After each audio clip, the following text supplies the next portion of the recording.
এই বিয়ে বাড়িতে আমি দুই তরফেই আমন্ত্রিত ছিলাম, একজন আমার বন্ধু আর একজন বান্ধব, আর তাদের ভেন্যু ছিল আপনজন লজ।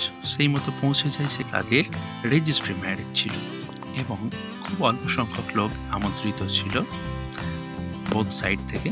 তো তবুও মোটামুটি অ্যারেঞ্জমেন্ট করা হয়েছে, আর আমি একটু ছবি তুলে নিলাম ওই লজেরই আইনাতে। সুমন এখানে বসে রয়েছে। সুমন একটু নার্ভাস ছিল, এবার বিয়ে পড়ানো স্টার্ট হবে।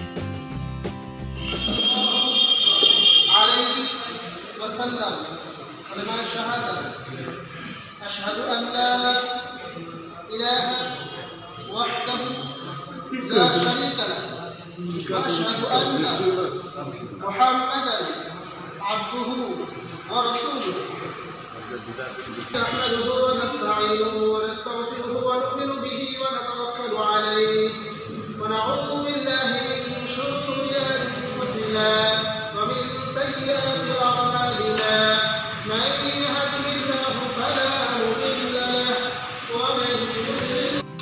বিয়ে পড়ানো কমপ্লিট। এবার ওদের দুজনকে খুব সুন্দর দেখাচ্ছে, পাশাপাশি বসেছে। এর পরে পরেই কেক কাটিং সেরিমনি হবে, ওটা আমি ইনক্লুড করতে পারিনি এর মধ্যে।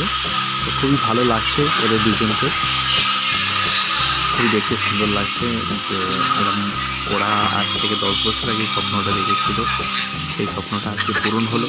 আমারও দেখে খুব ভালো লাগছিল।